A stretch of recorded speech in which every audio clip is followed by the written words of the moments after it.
যেই রসুলের হাতের ছোঁয়া লাগলে দুনিয়ার আগুন পাওয়ারফুল যতই হোক একটা সুতা জ্বালানোর ক্ষমতা রাখে না।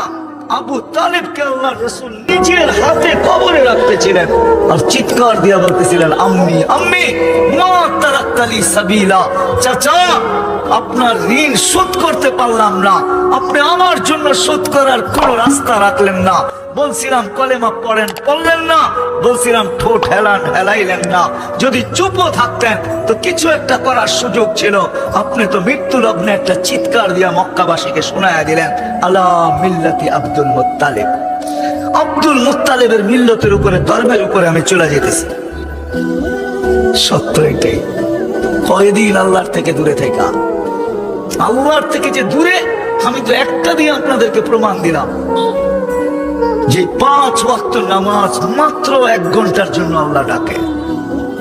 আরে 1 ঘন্টাও লাগে না আমাদের নামাজ। এখন যদি এখানে বলেন অনেকে যে নামাজ তো আমি কিছু জানি না, আমি নামাজ কি করে পড়বো?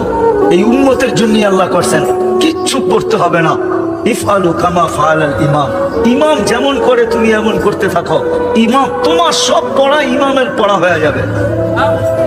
তোমার পড়া ইমাম পড়া দিবে, কেরাত ইমাম পড়া দিবে, সব ইমাম পড়া দিবে। তুমি চেষ্টা করতে থাকো, পারলে পারলা, না পারলে চেষ্টার পরেও যদি পারলা না, তারপরেও আমরা গ্রহণ করে নিব। এই উম্মতের জন্য সুযোগ কোন উম্মতের জন্য ছিল না। আফসোস, আল্লাহর থেকে দূরে, আল্লাহর থেকে উম্মত দূরে। কয়দিন দূরে থাকবো? কয়দিন? 60-70 বছর? এই জন্য আসেন, কথার শেষ জায়গায় চলে আসছি। আসেন আমরা দুটা কাম যদি করতে পারি, তাইলে হয়তো আল্লাহর কাছে আসতে পারবো, আল্লাহ আমাদের কাছে হবেন। কারণ আল্লাহর ওয়াদা, আল্লাহর ওয়াদা দেখাবো, আল্লাহর ওয়াদা। প্রথম কাজ যদি করতে পারি, এই মজমা যদি আজকে বা যেই পর্যন্ত আওয়াজ যায়, যে কান পাইতা শুনতেছে, সে যদি আজকের থেকে, এই মুহূর্তের থেকে হাত উঠায় আল্লাহকে বলে যে মালিক আমি পিছনের জন্য তওবা করলাম। কি রাজি?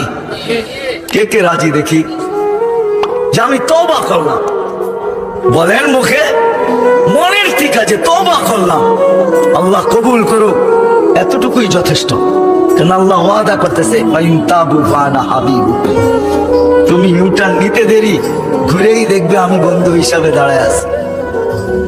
ফাইন তাবু ফানা হাবিবু, ফাইন তাবু ফানা হাবিবুহুম ইউহিব্বুত তাওয়াবিন ওয়া ইউহিব্বুল মুতাতাহহিরিন। এক তো পিছের জন্য তওবা করা। দ্বিতীয় হলো, বিশেষ করে যুবকদেরকে বলবো, যুবক তোমার পায়ে হাত রেখা বলো, সারাদিন যদি কিছু করতে নাও পারো, কমসে কম ঘুমানোর সময় যখন ঘুমাইতে যাবে, তো হাত দুটা উঠে এতটুকু বলে ঘুমায়ও যে মালিক সারাদিন দূরে ছিলাম, এখন ঘুমাইতে চললাম। ঘুম তো ঘুম না, মউত। সকালে উঠাইলে উঠবো, না উঠাইলে চির নিদ্রা হয়ে যাবে। কত যুবককেই তো দরজা ভাঙ্গা সকালে বাহির করতে হলো না? এরকম ইতিহাস নাই? হ্যাঁ হ্যাঁ, কত যুবকই তো ঘোড়ার পিঠে থাকা অবস্থায় দুনিয়ার থেকে চলে গেল, ঠিক না? বর্তমান ঘোড়া তো এটাই, ঠিক না? কি মোটর সাইকেল, ঠিক না? আগেরটা ঘাস খাইতো, এখনটা তেল খায়। আগেরটা অ্যানালগ ছিল, এখনটা ডিজিটাল। যেমন আমাদের জান্নাতে যাওয়ার পরে জান্নাতের বাইক আরো সুপার হবে, এই দুনিয়ার বাইকের মতো না। ওটা পল লাগানো থাকবে, পর। কি? হ্যাঁ, সত্য বলতেছি।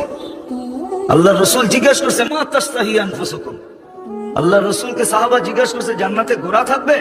বলছে রক্তে মাংসের না, থাকবে মিন ইয়াকুতাতিন হামরা, লাল পাথরের তৈরি, টকটকে লাল স্টার রুবি দিয়ে আল্লাহ তৈরি করবেন। লাহু আজরিহাতান, দুটা টানা থাকবে। ইয়ারকাবু ইউসিরু হাইসু ইয়াশা, চড়বে আর যেখানে মনে চায় ওইখানে চোখের পলকে উড়া চলে যাবে।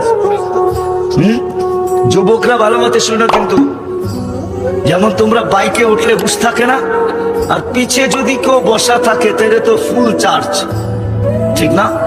মনে হয় আপনারা বোঝেন না, যুবকরা বুঝছে কি বুঝাইতে চাইছি, ঠিক না? পিছে যদি কেউ বসা থাকে তাহলে তো কি ফুল চার্জ না একবারে? জান্নাত তো এরকমই হবে। ঘোড়া একা উড়বে না, সামনেও একজন থাকবে, পিছেও একজন থাকবে, আবার যেখানে যাবে ওইখানে তো আসেই আছে। আল্লাহ ফুল চার্জে রাখবে জান্নাতীদেরকে, ওইখানে চার্জ 100টা পরিমাণও কমবে না।